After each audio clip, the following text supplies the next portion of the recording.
Hi, I'm Coach Corey Wayne, and this is my video coaching newsletter. And the topic of today's newsletter is going to be seduction. A delay is not a denial, it just means go slower. So, we're going to talk about what's part of what's in my book here 3% Man, 2 steps forward, 1 step back.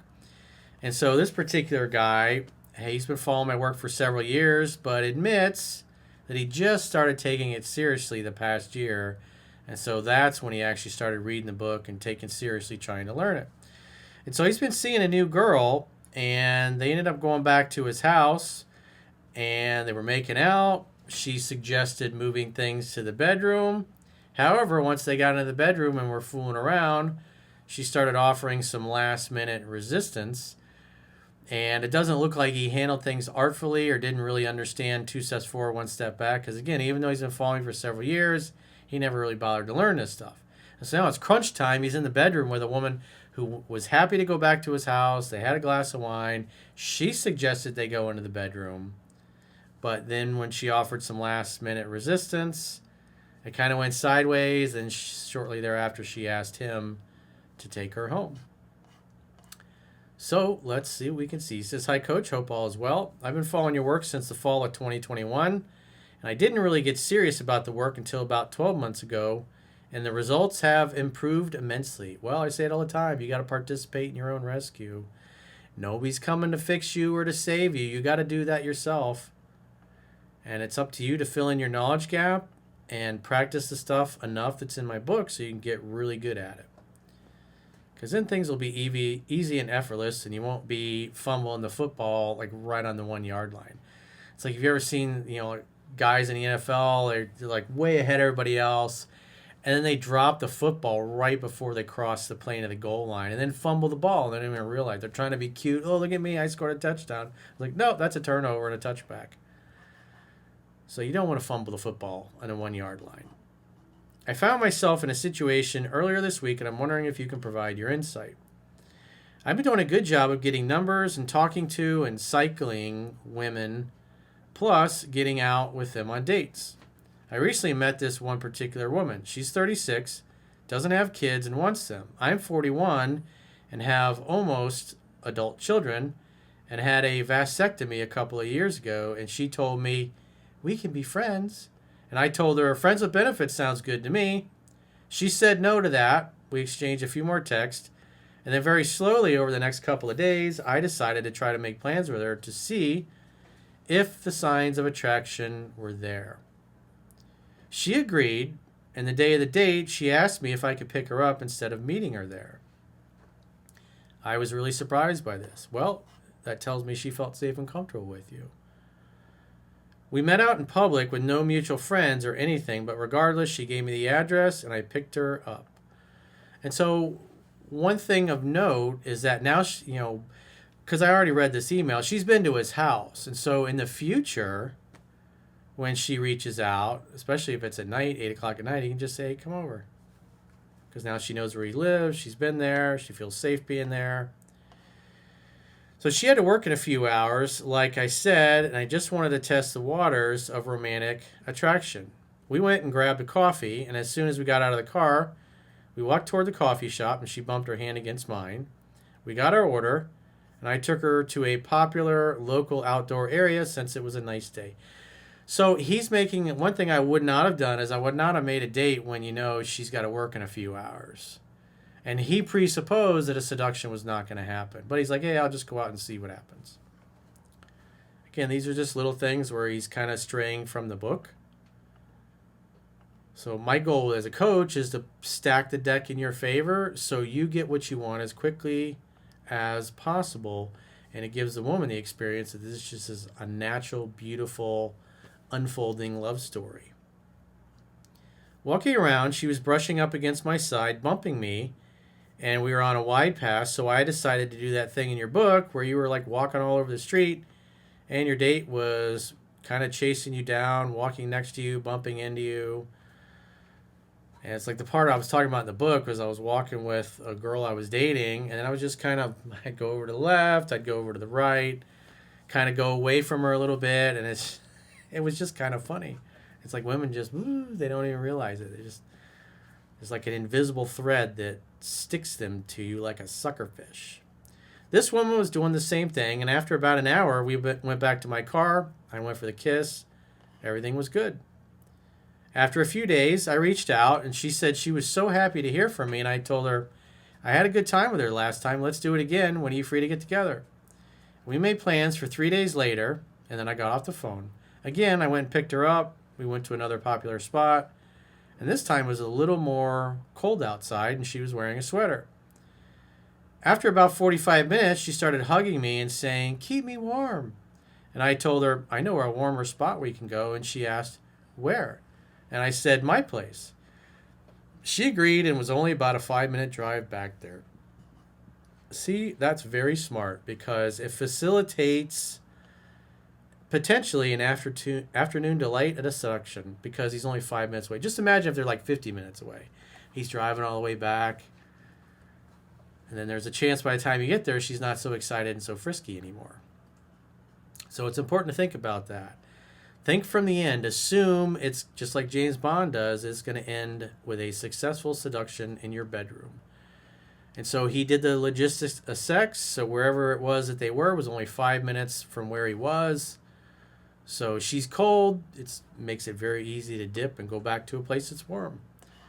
Once back at my place, I was prepared with wine for us so that in the event I could get her back to my place, I would at least have a glass of wine to offer this woman. See, thinking ahead. I've seen over the years a lot of guys that are new to my work and they start applying it. They don't prepare all this stuff. And the girl's ready to go back to their house within a matter of an hour or two. They don't have any condoms because they're like, well, I didn't think it was going to happen. And it's just, again, think from the end. If everything goes well and the girl's super into you, you'll probably be bumping uglies later. I mean, most women in the West are going to sleep with a guy by the second or third date. It's just facts of life. The slow dance started, her putting her hand on my leg, me giving her a kiss, talking for a bit, her grabbing my hand and holding it, me touching the back of her neck, talking some more over another glass of wine, and after an hour or so of this, she actually suggested we go to my bedroom. I stood up and led the way. Everything was going great, but she stopped me short of sex. I didn't get upset or angry with her and told her that I wanted her, but I didn't want her to do anything she wasn't comfortable with. Well, I don't know what she said to you specifically, but I probably wouldn't be phrasing things like that. Because what you should expect is, I mean, she's already back at your house. You're almost naked, I guess, in bed, about to do the deed. And you should kind of expect some last-minute resistance. And so if she's like, wait, stop, I'm not ready, we're moving too fast, like, hey, no problem. You just hang out and just ask questions about whatever. Get her mind off the topic. Just start asking her questions and get her talking again. And maybe 5-10 minutes later, after you're talking, you're slowly caressing and you're next to each other. Then you can just slowly start kissing and making out and heavy petting, and it's doing the whole thing all over again. 2 steps forward, 1 step back is detailed in the book. And so he encountered resistance, so he's going to take some steps back, which is basically he stops the seduction. He doesn't give up and say, well, that's the end of it. He just says, oh, I'm going a little too fast. She's not completely comfortable yet. So let me open her up some more, get her to talk some more, and then I'll take another run at it, maybe 10 or 15 minutes. And what you notice is that each time you get a little further. More clothes come off, and any last-minute resistance, poof, dissolves. But it's important when a woman says to stop or she says, no, I'm not ready, you don't just give up and say, okay, well, let me take you home. You just go, oh, I'm going too fast. You don't say that. You just recognize that you're going too fast, and you slow it down. That's all. Women want to know that at any point in this process of seduction, they can stop you and you'll respect the boundary. And when you show that you're not mad, you're not upset, that you're happy to re-engage in conversation and get her talking some more, and then you take another run at it, what you'll notice is each time you do 2 steps forward, 1 step back, the resistance drops until, obviously, ultimately, you end up inside of her, hopefully with a raincoat on. So he says, I wanted her, but I didn't want her to do anything she wasn't comfortable with. So, I mean, that's what he told her. I wouldn't have said it like that. I mean, I'd only spent maybe 4 or 5 hours of time. Well, that's enough typically with most women on a date. That's why she suggested going to the bedroom. So basically, her suggesting, hey, let's go to your bedroom and maybe I'll have sex with you as long as you don't talk me out of it. That's what that means. Girls don't suggest going into your bedroom and then usually dip like that, unless you're not doing 2 steps forward, 1 step back properly.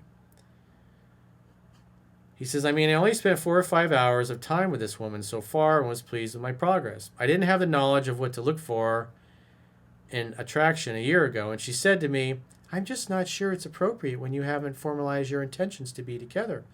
I don't want to be doing these things and get jilted. At the end, I will be hurt. I like you very much, but I'm scared of the unknown. And so when she says something like that, we just say, well, what is it that you're looking for? Because this is only our second date. But are you saying you already want to be exclusive boyfriend, girlfriend? I mean, what's on your mind? I mean, again, this is only the second date. That's a lot to ask for on a... Well, actually, this would be the third date. No, I'm sorry. I think this was the second date. And so you get her talking. Get her to explain herself. Because what she's saying is basically is, I don't want to have sex with you and then you just blow me off. Because that's obviously happened to her before. And so what she's looking for is reassurance that you like her, that it's going to continue even after you make love, and you're excited to see what happens next. But if you don't answer those questions properly, then she's going to probably want to dip. He says it was getting late, and after 30 minutes in bed talking, she asked me to take her home, and I did. So at the end of the day, I think he did say she had to go to work, but I would not be making a date when you know a woman's got to leave early because she's got to get to work. And on top of that, she's drinking. She had a couple glasses of wine. Probably not the best approach, but as he said, he was just wanted to see what happened, which is fine. It's your life. You can do what you want. My job as a coach is just to critique his approach and inform him of what I would have done differently, so next time he does get to the promised land. He says she's reached out, and we do have another date set up 4 days from now, and I'm not too worried because I know it's just a matter of time. I've done a really good job of setting dates and staying off the phone. I have a couple of questions, and the first is, do you think there is something I could have done to seal the deal in this case? Yes. Well, with your response, what you said, which is you wanted her, but you don't want her to do anything she's not comfortable with. I wouldn't have phrased it like that. Because, again, what she's basically saying is, hey, you know, her little slut alarm is going off because she knows she's ready to bump uglies on the second or third date, whichever one it was. And you just have to reassure her that you do like her and your intentions are pure and you're excited to see where it goes and you're glad she's here. And by the way, she looks really beautiful in her birthday suit. Things that make her laugh and giggle, and you reassure that you care, that she's beautiful. That's all she's looking for. Because that's the last minute resistance. She's worried if she sleeps with you, you're just going to blow her off like probably a lot of other guys have done that have gotten an afternoon delight with her. She's worried about getting over her skis and getting her heart broken by a guy that she thinks is into her, but really he just wanted the poussoir. I mean, obviously no means no. Well, again, a delay is not a denial, and you took her pausing as a denial and you gave up because, I mean, remember, you've been following for a few years and you just now started taking it seriously. So you probably haven't been through the book enough to really understand 2 steps forward, 1 step back. And so you in essence, misapplied the book. You took a delay as an outright denial. And so the reason why she delayed is she's basically, the slut alarm's going off. And she's like, she wanted you to reassure her that you're really into her for her. And even after you guys make love, the magic is going to continue. That's all she needed. And if you'd have reassured her, you'd have been, but that's okay. It's not the end of the world. This is how you learn. You make mistakes. Because again, you wrote the email saying, hey, what can I do better? Because again, a delay is not an outright denial, and he took it as an outright denial and gave up. Do you think she was testing me, or do you think she just kind of got freaked out and started thinking too much in the situation? Well, it's just last-minute resistance, which is to be expected. She wanted to know that you were truly interested in her. You weren't just trying to get laid and bust a nut and then kick her out of your house. because obviously that's happened to her, and she doesn't want to get used and abused. Because for her to sleep with you, she's going to get a little attached, and she doesn't want to get attached if you're not truly into her. I mean, I was clear that I wanted her physically in that moment, but not aggressive or anything like that. Again, the way you phrased it, I would not have said that. Second question is this. I've been in a situation before where I hang out with a woman a few times. After 3 or 4 weeks, it's time to move into being intimate, but they give you the what are we talk and try locking you into a relationship before you have sex. I have agreed to this, and it's usually led to a very toxic relationship. Well, when you're only on the 3rd or 4th date and a woman's expecting a commitment, it's like, that's too much too soon. He said, I really like you, but I was like, I'm not ready to commit to a relationship. I mean, it's only like our 2nd or 3rd date. Why don't we just live in the moment, take it slow, enjoy each other's company, and see where it goes. I mean, I really like you, so let's just have fun together. And by the way, you look really cute in your birthday suit. He says, I guess that's why the sex with these women is good. The question is this: how do you handle a woman that won't have sex with you before you commit to a relationship? Well, again, I'd say it's in how you're responding. It's not so much what you're saying, it's how you're saying it. And again, these women want to know that you like them enough that after they give it up, you're going to stick around, because a lot of times guys don't. They get the notch in the bedpost and they're like, all right, got that one, what's next? I mean, I don't want to buy the pair of shoes before trying them on. Any advice? Yep. Spend the time with the book, really learn 2 steps forward, 1 step back. Again, understand that what the woman is looking for, she just wants reassurance that you really like her and you're going to stick around. You're not just going to, hit it and quit it. That's all this woman was saying. I'm afraid you're going to hit it and quit it. That's how she worded it. And your response just didn't do the trick. That's why she was like, oh, hey, let's get out of here. Because however your response was, it didn't make her feel safe and comfortable giving it up then. But you got another date in 4 days, as you said, so maybe you could shoot us an email and let us know how it goes. But that's all it basically boils down to. It's, in essence, reassuring her that you're going to stick around even after you bump uglies. You're not a guy who's just going to hit it and quit it. That's all she was looking for. Pretty simple objection to overcome and smooth over. So if you got a question or challenge and you want to get my help, go to understandingrelationships.com, click the coaching tab at the top of your screen on any page of my website, and book a coaching session with yours truly. If you haven't already signed up for our exclusive premium members only content, in the video description of this video, there are links to join on YouTube, or you can join on Spotify or our website, understandingrelationships.com. Just click the plans tab when you get there. And if you choose an annual plan, you can get a 25% discount at the end of the 7-day free trial. So go to understandingrelationships.com, click the plans tab, and become a premium member and support our channel and videos if you really appreciate the value of our work. Until next time, I will talk to you soon.